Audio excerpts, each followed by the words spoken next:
We're here with Rabbi Brovender this 1st of September, conducting this interview as part of my program, Profiles of Faith. We are at Rabbi Brovender's house in Yerushalayim, in Israel. And first thing, Rabbi, how do you like to be called? My mother called me Chaim. Okay. My wife calls me Chaim. I think that's fine. Chaim, Rabbi. So thank you. I appreciate you taking the time. On the issue of harvesting our commemorative memory, you call it a memory, of the bridge to the generations that we should learn from. I think that collective memory is an important thing. I fear, however, that we've lost it. In my generation, everybody knew some mother or grandmother who lit candles on Friday night, and I think we've lost that. Everybody had pictures in their album of a Zayde who looked different than they look. And I think we've lost that as well. I think the memory is not as good. Maybe it can be reconstructed. Maybe we can encourage people to look into their past and ask, well, who could that person possibly be? So if you had to, could you be, for the purpose of this discussion, the collective Zayde of all the people who want to look up to you? I think that this project and other projects like it, encouraging people to think about where they came from and what meaning that might have, are important and good. I mean, in Israel, there was once a time when in Israel people thought that they were going to create new kinds of Jews. And part of the issue that they had was disconnecting from old kind of Jews. And while on the one hand, this may have been, brought great benefit to Israel on certain levels, I would say that it's been terrible on other levels in terms of your self-definition and identity. So I hope that this will change, that Israelis who are convinced that they are different, that they are new, that they are the possessor of a new kind of Jewish identity, would reconsider and imagine themselves to be also the descendants of the old Jewish identity, which after all, whether you like it or not, is the progenitor of who we are today. I mean, we came from someplace. It's not just genetics, but it's ideas.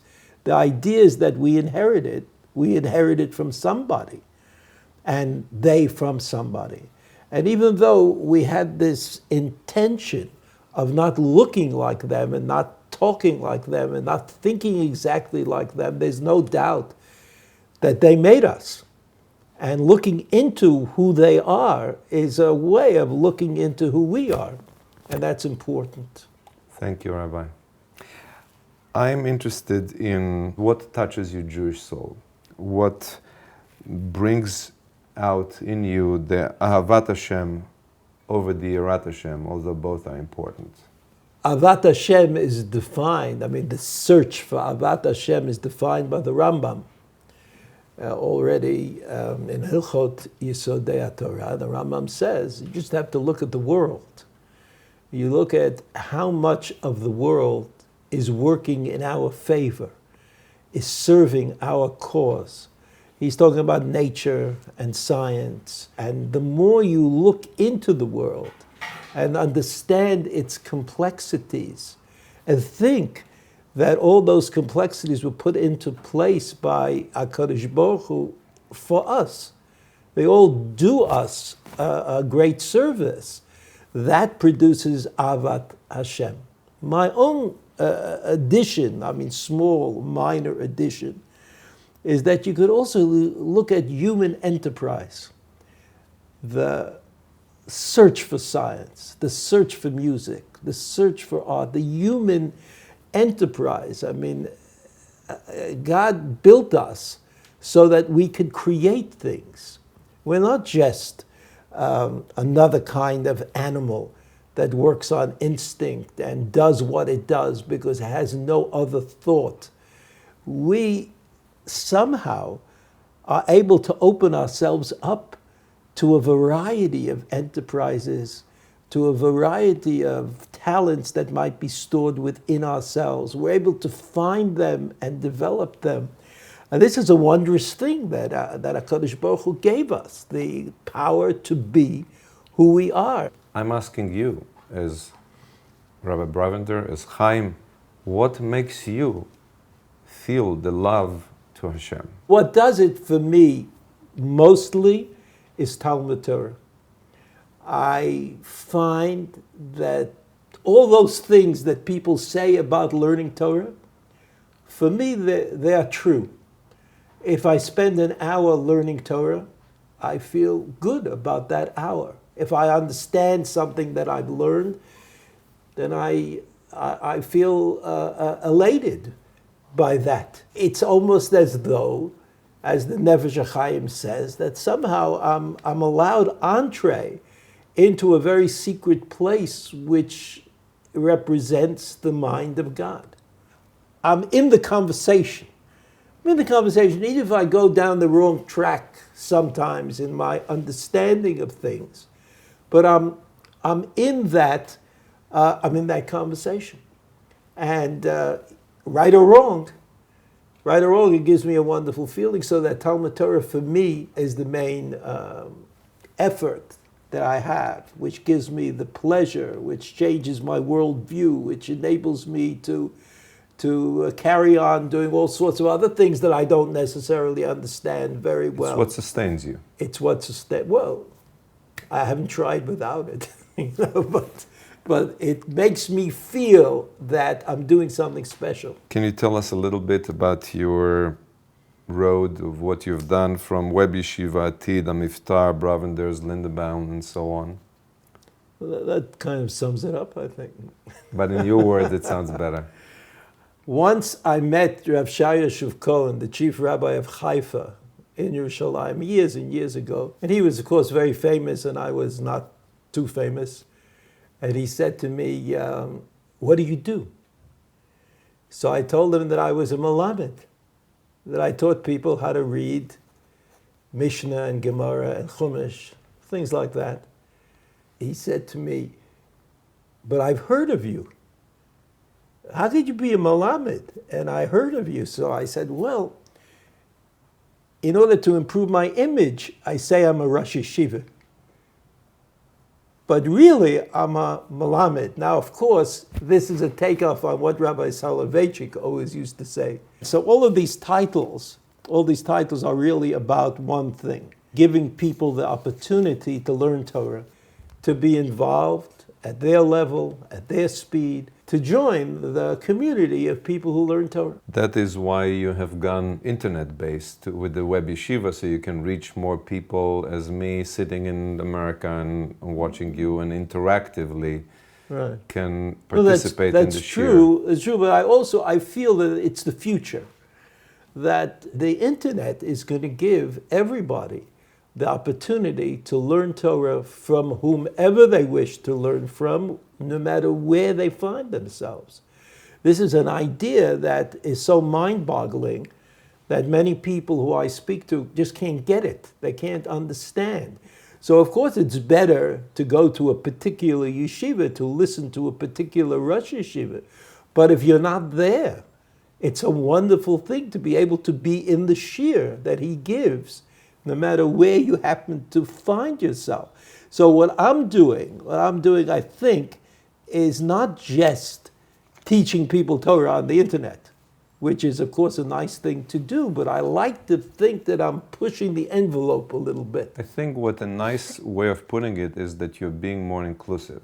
Obviously, when there's a need, you have to meet the challenge, and you have to do what you have to do. But the internet is good, and I think that the next stage will be that schools, many Jewish schools are complaining about the costs and the budgetary issues that they have. And internet teaching and internet learning is cheaper. And it may not be quite as good, but it's almost as good. And I think schools will be looking in that direction to find new kinds of systems with which to teach the children. Rabbi, you mentioned that you are Melamed. That's how you see yourself, right? What made you want to be a Melamed, a Mechanech? There were two things. I got into it by accident, and I stayed in it because I liked it. So those are two negatives, right? The first accident was that when I came to Israel, I learned in a kollel.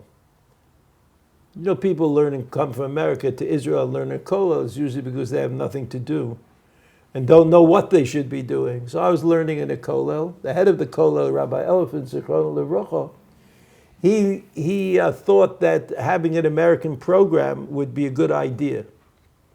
And since the kollel was made up of Yiddish-speaking Yerushalmim, his choices for who should head this new program were very limited. So I got the nod.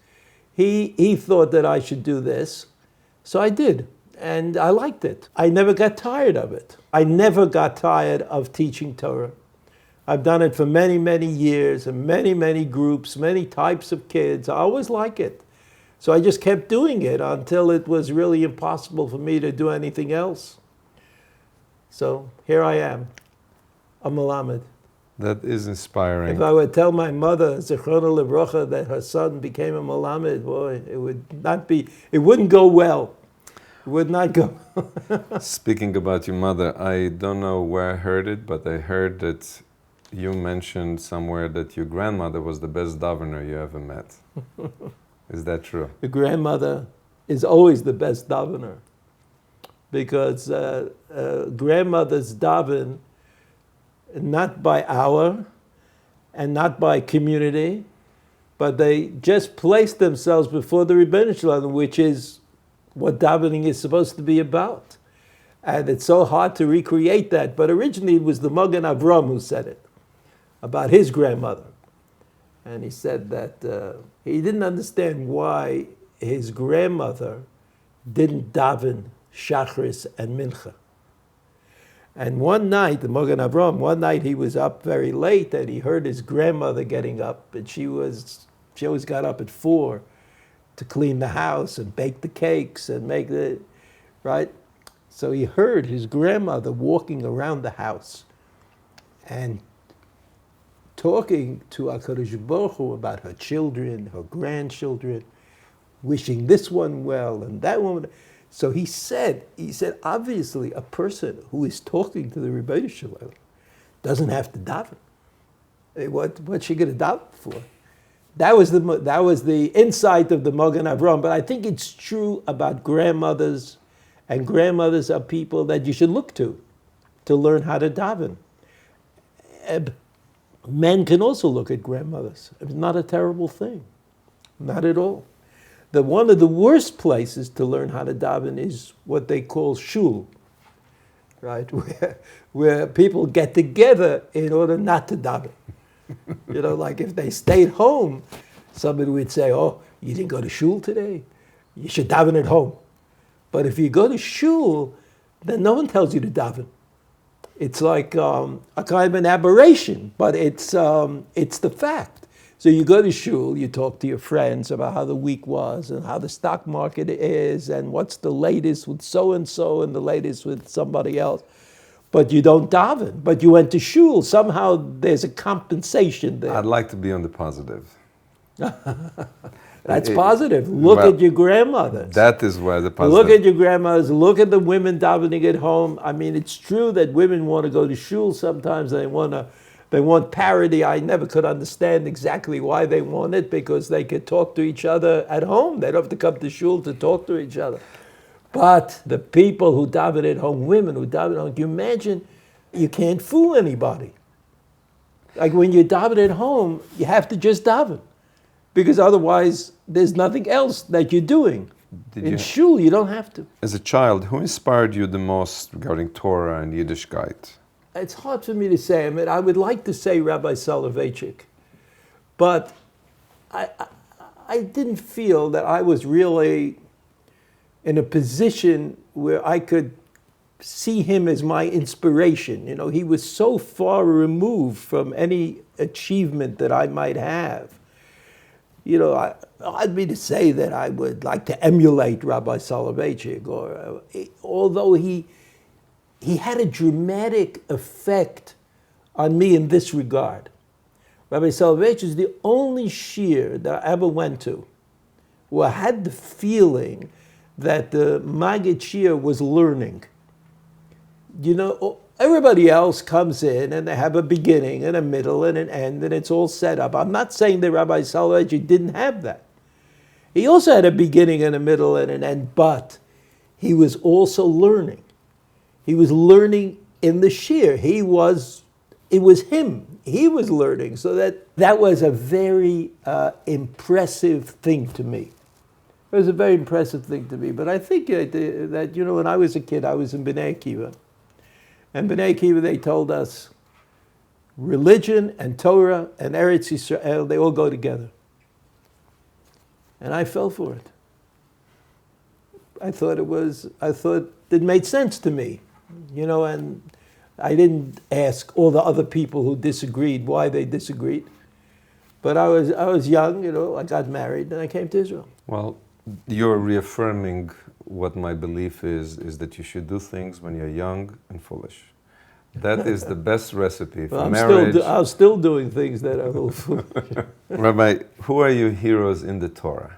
I find Moshe Rabbeinu to be a very attractive personality in the sense that his spirituality was described as humility. That it's an old question of life is about priorities. Like what gets you angry? You get angry because you didn't get the same seat in shul that you got last year, or you didn't get elected to be the president of some non-existent organization. So it's about priorities.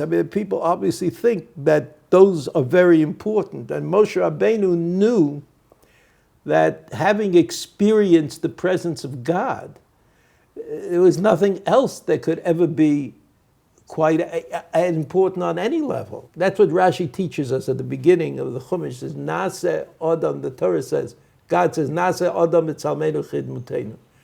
Let's make a man. Rashi says, An v'tanuto shel HaKadosh Baruch Hu. This is the humility of God. So Rashi doesn't mean that God has humility.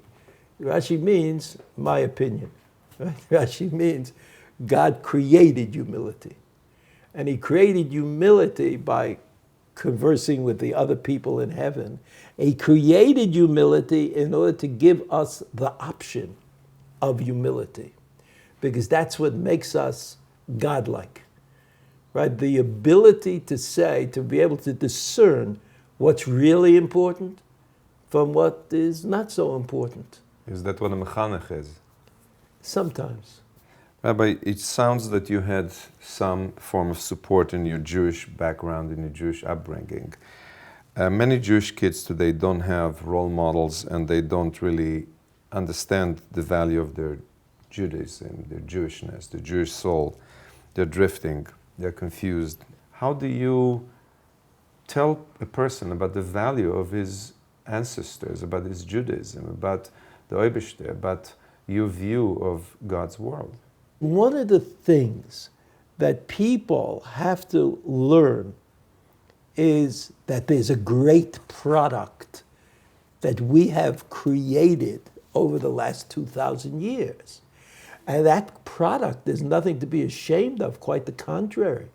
It's something to be proud of. It's the work of great geniuses who applied themselves to a particular problem called, what should the Jew be doing? And I think that if you clarify that to young people, that we have a lot to be proud of, that we weren't just sitting around in the diaspora and kind of wasting away and allowing ourselves to be pushed around every place. And now in Israel, we're not going to allow ourselves to be pushed around as though this is the story of Jewish history. And I think that that's the door that has to be opened. The pride in our past. But if I can take it away from the product for a second, because the product makes me feel there's a way to be vegetarian, there's a way to learn to surf, hand gliding, and being a Jew. So if all of these things are equal, somebody can decide instead of being Jewish, they'll be vegetarian, or they'll just be explorers and go to the Amazonas, or be good mountain climbers. What is in being Jewish that your parents were Jewish and your grandparents were Jewish? You probably have few rabbis in your background. Why is it important? Why is it important to do it versus be a good mountain climber? Well, I have to admit that I haven't done any of those things that you mentioned. Mountain climbing, surfing, hang gliding, there was something else. Vegetarian. No, I was a vegetarian for a while. See? But vegetarian is not action, not an action act. It's Well, just if you cook it, you're acting. cooking. I say it's good. And I want to prove it to you. I want to show you how much effort went into producing what we call today Judaism. The product is like the 2,000 years or 3,000 years of enterprise. Now, that's not a small thing. Either the young people are proud of that or not. I want to make them proud of the fact of what we did. I mean, no one else did it. No one else has that intellectual baggage that we have. No one.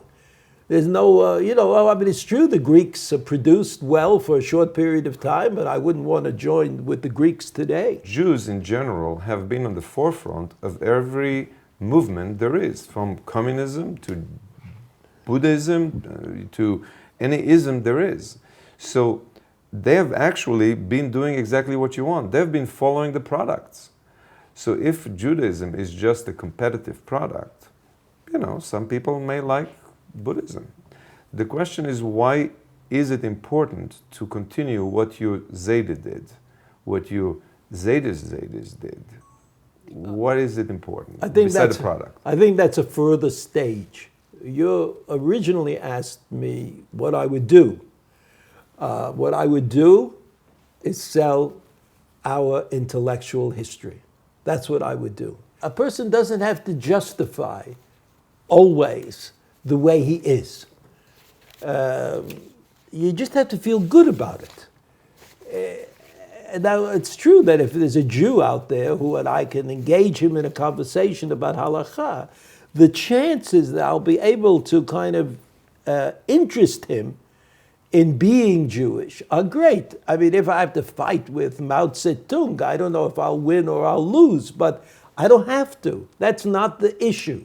That's not the issue. It's true that there are Chinese who are interesting and have done things, but that has nothing to do with me. I mean, I'm locked into a particular mold. I'm Jewish. Patriotic pride, home court advantage. I guess. I mean, you could say all of those things, but in fact, when a Jewish child is born, somebody usually gives him a Jewish name. Gives him a bris milah. It's something that it's very hard to avoid being identified on some level. Seinfeld, was he Jewish? He's Jewish, right? Because he can't help himself. I'm not talking about like some kind of open conversation, like an open competition, like a wrestling match between Mr. Jew and Mr. Chinese. We're talking about a person who is Jewish. I mean, that's our problem today. We're not getting to the people who are Jewish and say, but I don't want to be. I'm not interested in this. Why should I? Those are the people who are of our interest, and there are many, many Jews in that category. I'm interested in your expression, feel good. Now, if you're sitting on a train and next to you, across from you, sits somebody who you get into conversation, you see that he's a little confused, and you want to inspire him, and you notice that intellectual pursuit and products don't really interest him. What would you tell him about the fact that he's Jewish, he was born Jewish, and to love it? Would you embrace him? Would you hold his hand and say, Yingele, let me tell you, if it's a good thing, how would you hug him? How would you inspire him? Would you tell him, come for Shabbos? How would you hug him? On the subway. Shlomo Karbach used to tell stories about him riding on the subway and inviting people to come to see him on Shabbos. And I think people felt good about it, but I'm not sure that the effect was something overwhelming. People don't change the way they are. I think you have to be prepared for the opening. It's not as though you could go in the subway and say, okay, who's Jewish? 3 people raise their hand, and then you take the one who has an earring and a tattoo and a long hair and you say, you, I'm going to get you. I don't think it works that way. I think the way it works is that you have to always be available and wait for the opening. Somebody has to come over to you like you're dressed a little funny, you're wearing a suit and a tie and maybe a hat, and someone comes over to you and you say, look, I have a problem. My grandmother once told me such and such. What should I do?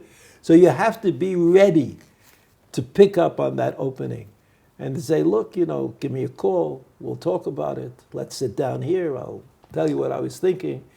It's this preparedness. We live in a world where people are not so trusting.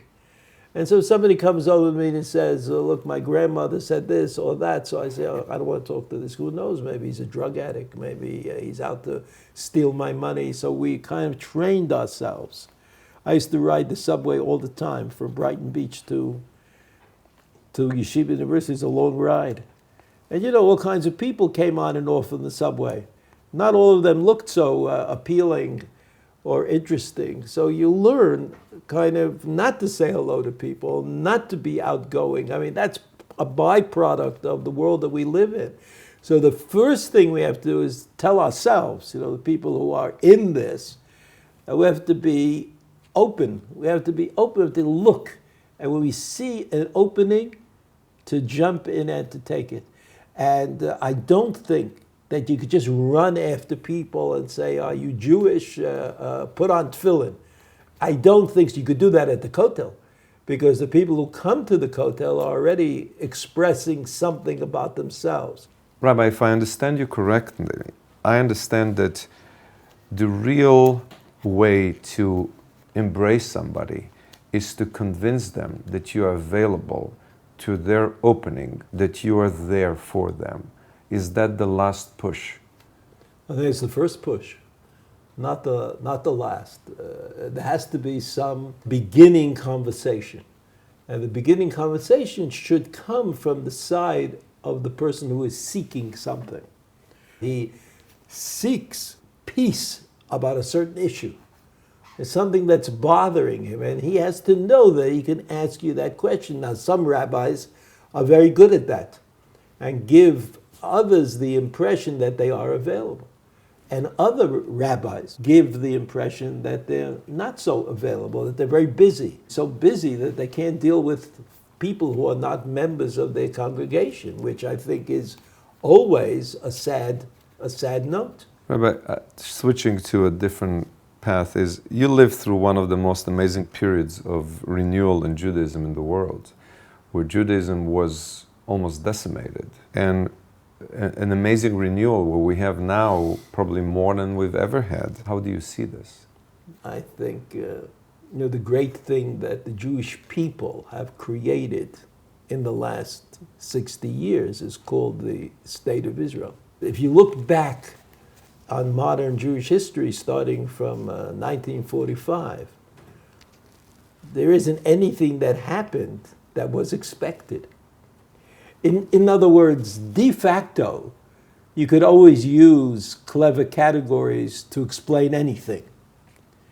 But a priori, no one would have guessed that Israel, the State of Israel, would be an economic, military, and industrial power in the world. In the world, 60 years after, a bunch of interesting but ragtag people declared it a state. So you just jumped into the deep water of what Judaism have created, which is the State of Israel. And if to emulate from that, you would tell other people, just jump in. They say, I once went on a speaking tour in America. I think I told you this story. Well, a speaking tour in America for Aliyah. They used to do that. And I was in Detroit in a shul, supposedly speaking to a group of people who were interested in coming on Aliyah. Afterwards, a grandmother, a woman must have been 80 years old, said to me, "Rabbi, how long have you been in Israel?" So I said, 30 years. And she said, "Do you think you'll stay?" I mean, what's happened is, in America, America is Israel. You know, there's no difference. It seems to me that the future of the Jewish people in every way, manner, or form is here in the state of Israel. Seems to me. But I know that there are a lot of people who live in Teaneck and Englewood and Muncie and Borough Park, you know, who think that the Jewish people have managed to beat the diaspora. In other words, they educate their children the way they wish, they collect together to daven the way they want, they're able to support endless charitable enterprises in the way that they wish. I mean, within the limited powers that I have to make a determination about what's going to be, I think what's going to be is Israel. Rabbi, I was fortunate to hear you talk many times. You're inspirational and transformative. I want to know how you do it. What part of your inside, of your soul, your neshama, your intellect, your education, your upbringing that you use? That's a tough question. I went to the Yeshiva Flatbush. Yeshiva Flatbush, extracurricular was the name of the game. You had to do a lot of extracurricular things. So I was on the debating team, and I was in the thespian group, and I learned how to dance, and all of this in high school. And I guess that made me into a bit of a ham. So there you have it. The secret. Performing. Yeah, well, it made me feel comfortable about performing. You know, I can do it. On a different subject, in view of many difficulties in this world, what can you tell a young person who is struggling with God, who allows the Holocaust to take place, for terrorists to kill innocent people, for rabbis to be beaten, for Jews to be persecuted still? What do you tell him, and what do you say about forgiveness? I think young people are more focused on current issues, things that are happening right before their eyes. You know, why is it that in certain countries people are being killed and no one's doing anything about it?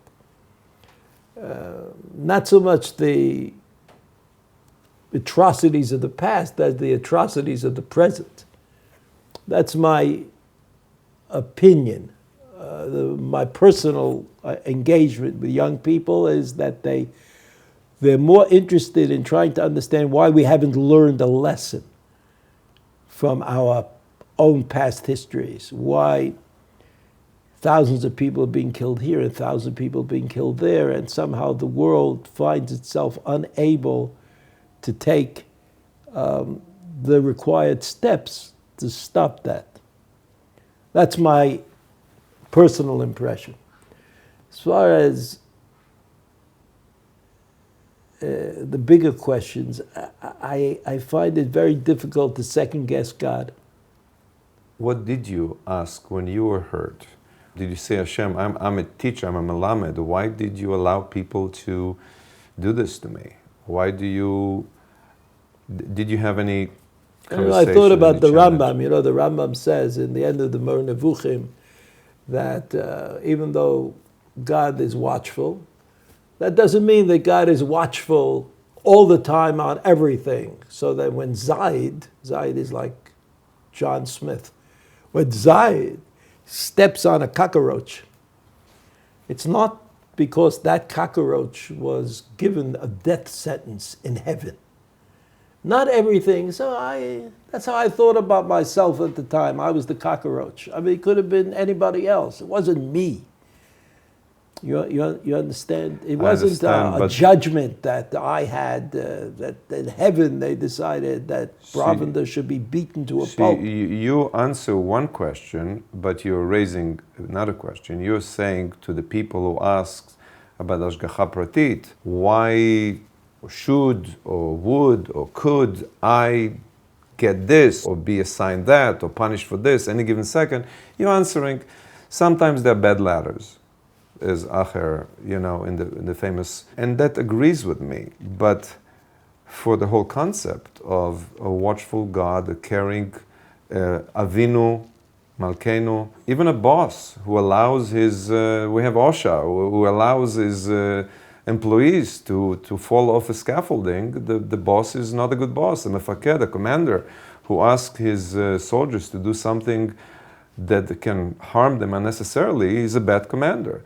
Where God, obviously, should be better than a bad boss or a bad commander. He should be in charge. And being in charge and omnipotent, as we'd like to see him, involves some degree of connectedness to what happens to each and every one of us. Look, if you speak legally, like the legal system that we adhere to, if Reuven kills Shimon, and you have two witnesses that can attest to the fact clearly that Reuven killed Shimon. So then, even though Reuven can say, look, I was stressed out, and Shimon did this, and he annoyed me, and you could bring all kinds of, you could then expand.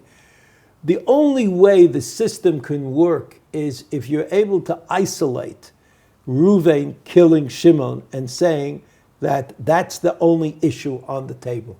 It's true that afterwards the decision is rendered, or almost before, you could bring in other people, character references, so to speak, But the question remains, Reuven killed Shimon, true or false? So you're saying, but can we prosecute God? Can we even imagine that we have control on the variety of elements that go into the divine decisions about things?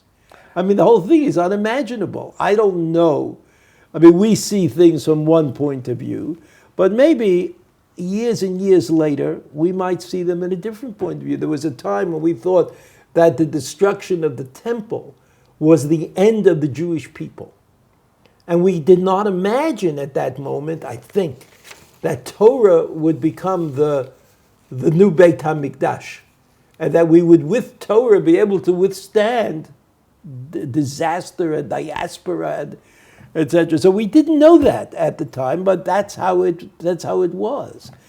The same thing is true. I mean, again, I have no way of justifying, explaining, understanding. It's beyond me. Somebody says, well, what did the million children do who were killed in the Holocaust? But it's not a question I can deal with. So you gave me a systematic answer. But my question is about the pain of one mother or one father or one person, about losing, about hurt, about pain. How can you accept a God who allows you to hurt? What I mean to say is that accepting God has nothing to do with how you evaluate the way God runs the world. Your pain, you did good, you were in a way from a shear to a shear, and now they took away from you your leg, your eyesight.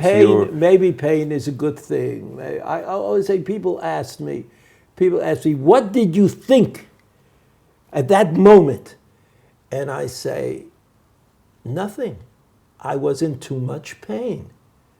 Pain stops you from thinking, from analyzing, from understanding. I mean, you just, like, the pain is overwhelming. But it doesn't create aggression, anger? I suppose to some people it might, different people. So remind me the old story about the people who went in the ghetto, or where was it, to prosecute God.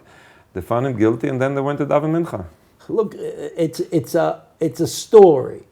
The story is that somehow, if God is in my house, and God is in my family, and God is, that I can talk to God about the Baditcheva talk to God, the Chofetz Chaim talk to God. it's not in our nature just to be astounded by everything and not say a word. So we talk, and sometimes we say things that are silly, but they're the only things we can say. We don't have any other language to confront God with except things that are somehow a little bit silly. You know that God knows, and you know that. So we daven. We come and daven, we say, what do you mean? You mean that God overlooked this particular sick person in the list? And so you have to remind God. I mean, it's kind of ridiculous, right? But it's the only language that we have.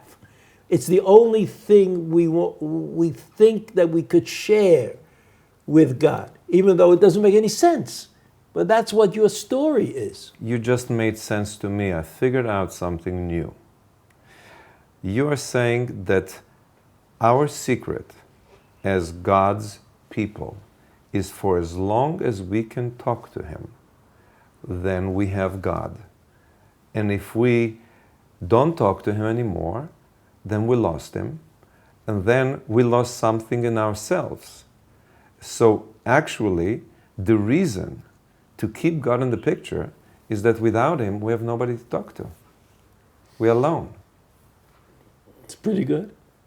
I like that. I don't know if I said it, but you said it. That's well, also good. I deduced from what you said. Actually, you saying that the only thing you had left is to kvetch to God. So I know what it is to be alone. But if I remember correctly, Sharansky, when he was freed, the journalist came to him and he said, how does it feel to feel free?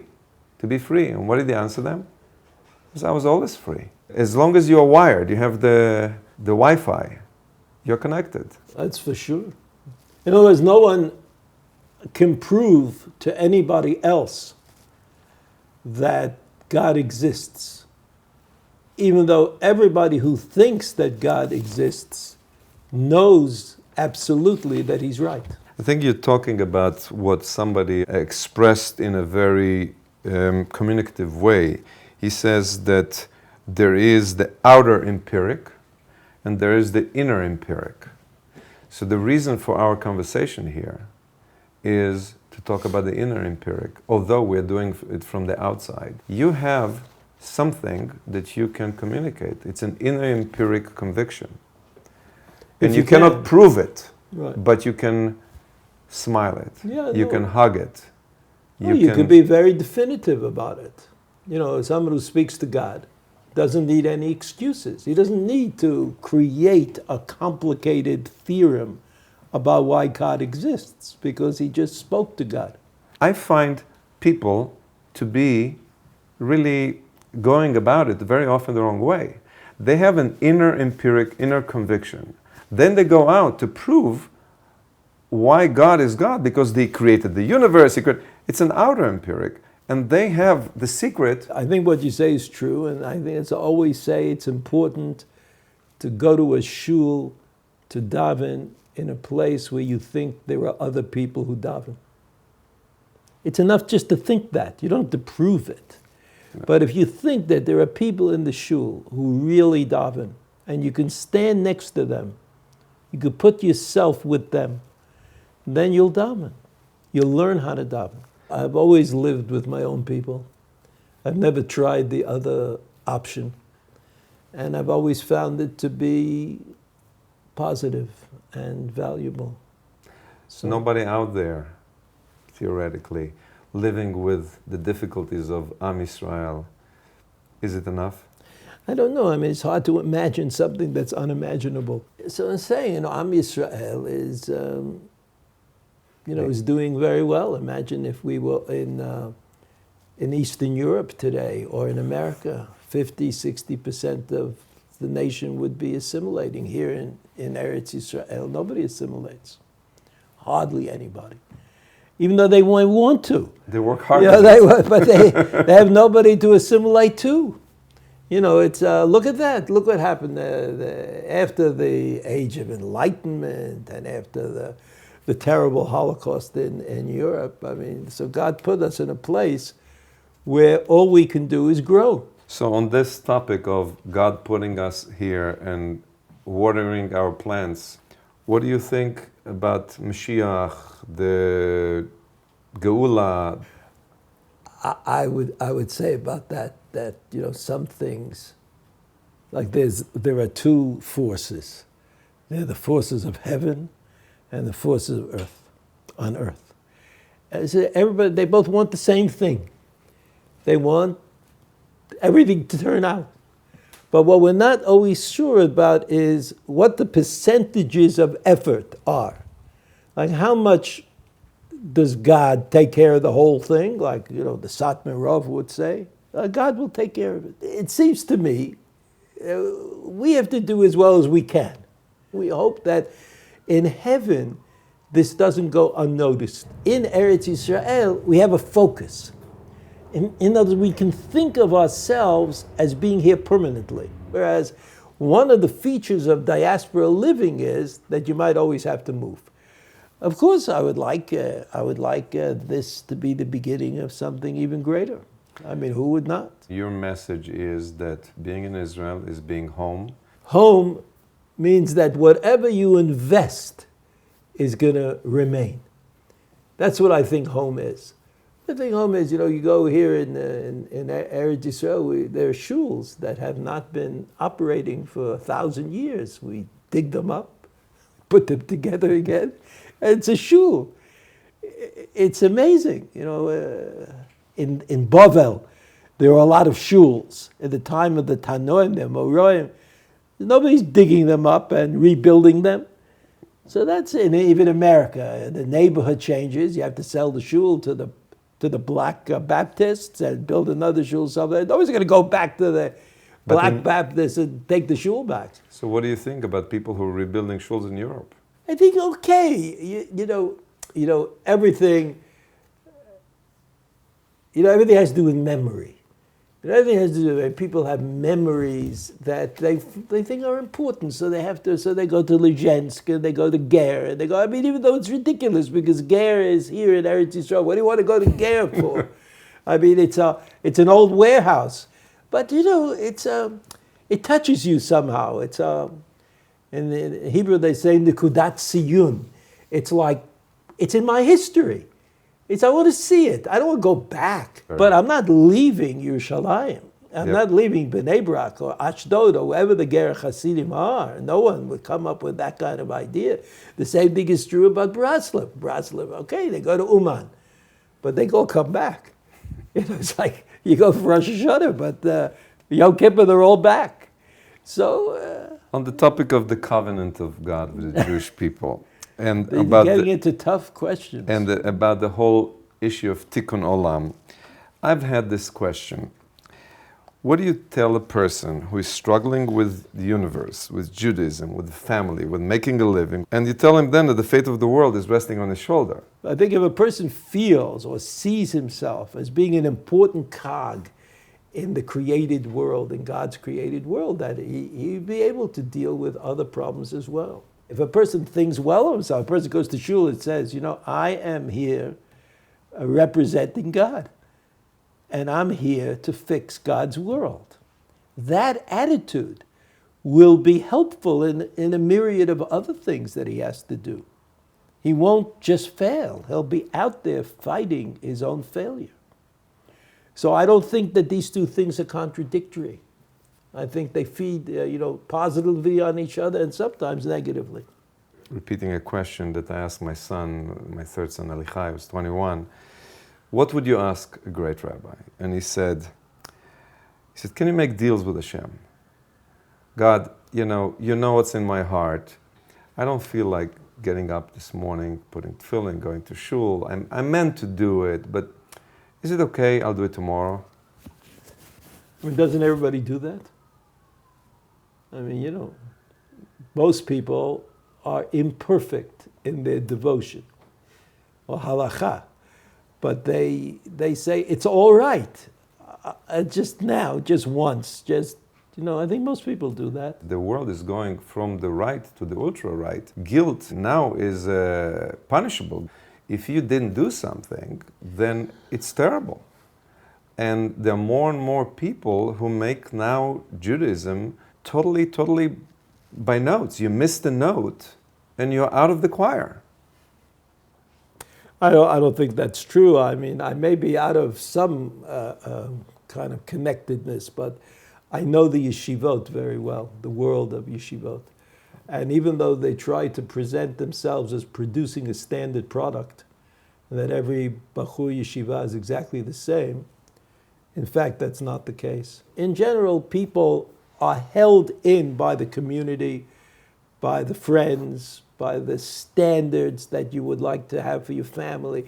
Look, one of the reasons that Daf Yomi is so successful is because if you put in 45 minutes a day, then the hope is that your children will see you walking from your house to the shul and then coming back after Shachris, and they'll say, my father learns. He still creates an ambience that is positive. So you have things that people do them in order to be beseder. You know, like whatever else, like, you know, I didn't get up one day, or I didn't do this, I didn't do that, but I'm beseder because I take my Gemara and I go to Daf Yomi. Your students, you see your rabbi, you see your father goes to Daf Yomi, and you want to emulate this. But you're not sure. How do you know that you have the ability for faith? How do you know that you have faith? It's put it in your own words, but how do you know that you're capable? You like baseball, let's say. You like to pitch, but you know that you can't pitch 96 miles per hour. So you do not go for tryouts. But in faith, there's no measurable yardstick where you can say, I know that I have what it takes to learn and be a good Jew and have faith. I would say this. Everybody has had an experience which grants him the feeling that God and faith are real. For some people, they go to yeshiva and, you know, they daven on Yom Kippur. They've never done this before, and all of a sudden, Ne'ilah, everything is electrified, and people are anxious, and they want to do it faster and slower and finish and eat, and they feel at that Ne'ilah, maybe it happened 10 years ago or 20 years ago, they feel something that they don't usually feel. For some people, it's, you know, you go to the Scottish Highlands, and you see the beauty that is just overwhelming. And you say, this has got to be God's idea. So if a person searches in themselves, they will usually find an experience which for them validates faith. And that experience has to be grabbed onto and developed as much as you can. Right? It could be that you were once in a yeshiva and you stood next to somebody and you were certain, or you were in a shul, you were certain that that person was talking to God. And if you're certain that that person is talking to God, that's the whole story for you. That's the whole story for you. It's not something that you can communicate to others. It's not something you can give away. But it's yours. Experiential. It's real. I mean, it's experiential, but it's a real thing for you. It really happened. And I think everybody, if they look into themselves and they try to find this kind of experience, they will find it. My difficulty stems from being inspired by great number of rabbis who I've seen. Everybody loves how low they have risen to. They have a folding mattress, a shirt that they have worn for 2 weeks. They look unkempt. They eat one meal every day and a half. And they are the closest to Hashem because they removed themselves. But if we remove ourselves, and ourself is quite important to begin with because God made us with ourself, what is left is like cutting our hands because we want to show God how much we're willing to give up.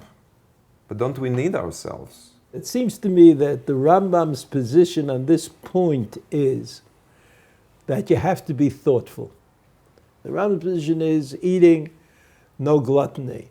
Enjoyment, simcha, but no holilut. And the best course of action probably is not to go wild on the weekends and then have to get over the hangover during the weekdays. I think, on the other hand, that if the king of Japan saw a butterfly that he had never seen before in his life, and it was lunchtime, he would go and chase the butterfly and try to catch it, because that's what he thought was very important.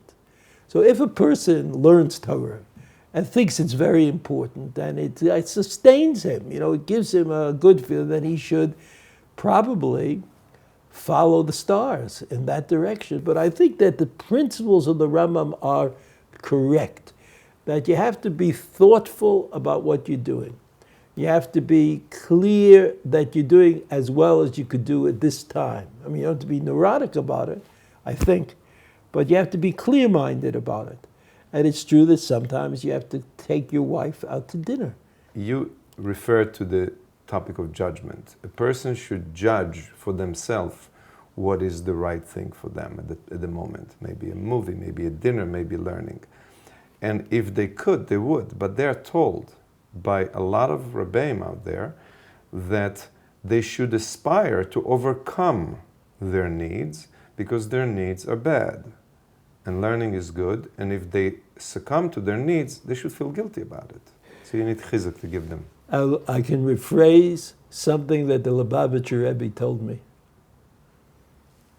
The Lubavitcher Rebbe asked me, what do you do? When I first came to Israel, and I was back in America, and I was given the opportunity to meet the Lubavitcher Rebbe, my wife and I. She was more into it at the time than I was, I have to say. When I came to see the Rebbe, the secretary, Rabbi Groner, he said to me, I know why she's here, but why are you here? Which, told a lot about their system of investigation. I said, I came to drive. It was 2 o'clock in the morning, somebody had to drive. So we were talking, and the Lubavitcher Rebbe said, what do you do? I said, I learn in a kollel. So he said, no, he says, go away from Yerushalayim and teach Torah. Go someplace where they don't have too many teachers. Yerushalayim is full of teachers. Go someplace else. So the story within the story, of course, is that I didn't listen. And I didn't leave the kollel, and then the yeshiva started, and I went into a partnership with Rabbi Riskin, and that partnership forced me to leave Yerushalayim. I said, the kollel, all the rabbanim, they all tell me I should sit and stay and learn, and I shouldn't go anywhere. So the Rebbe looks at me, and he says, rabbanim, there are things that they know, but there are also things that they don't know. And you don't have to pay attention when they tell you things that they don't know about. Rabbanim are very important, and they know things, and it's important to listen to what they say, but they don't know everything. So you have to be careful. You have to be careful about asking rabbis to answer questions that they may not be qualified to answer. Rabbi, we can sit and talk forever, but before we end this segment, I'd like to ask you to do something strange, but I'm sure you've done it before because you deal with Talmidim, and at the table every Jew does it. We all sing. We are singing people, and I'd like to ask you if you're willing to entertain us with some zmiras that you enjoy. I'll sing, I'll try to sing a Zmira that my father, Zichrono Livracha, always sang on Friday night. It's the Zmira Kol Mekadesh Shavi, which starts the Zmirot that we say today, and the tune is not, it's not modern. It's old style, an old style tune. Kol Mekadesh Shavi Karoi Lo Kol Shomer Shabbos Kados V'Chalelo Schoro Abai Mod Al Pi Pe'olo Ish Al Machneu V'ish Al Diglo Avei Hashem Avichakim B'Binyan Ariel V'yom Shabbos Kodesh Tizu V'Simchu Ki Mekablei Mata Nachal Liel Gabsu Yedechem Kodesh Imru Lo'el Baruch Hashem Asher Nosan Menucha Le'amo Yisrael. My father had a very nice voice, very clear and sweet. And so when he sang this Zmira, whoever was there, we let him sing it alone because it sounded good. Dorshe Hashem Zera Avram Ohavo Hamachrim Lotzeis Min HaShabbos Umimarim Lovo Usmeichim Lishomro Olorei Veruvo Zayom Oso Hashem Nagi Lo B'Nismichobo. You know that one of the reasons for Zmirot, besides the fact that you sing, is that the words constantly remind you of what Shabbat is. Because, we tend to forget, or we tend to think, it's just last Shabbos. So people say, it's Shabbos again? It's Shabbos again? Like, it's not such a serious thing. But the Zmirot, don't let you get away with that. They force you into thinking what Shabbat Kodesh means, what Simcha means. This is what this Zmirot to do. Do another paragraph. Zichru Torat Moshe b'mitzvah Shabbat Geruso Charuso li'yom hashvi'i kechalo ben reyoseh mishubo otzo Torim yiroshu v'yikhachu b'ma'amar kol asher oso v'yechal Elokim hayom hashvi'i Milachto asher oso. Of course. I want to tell you something. How can you miss out on a hug at a time like this?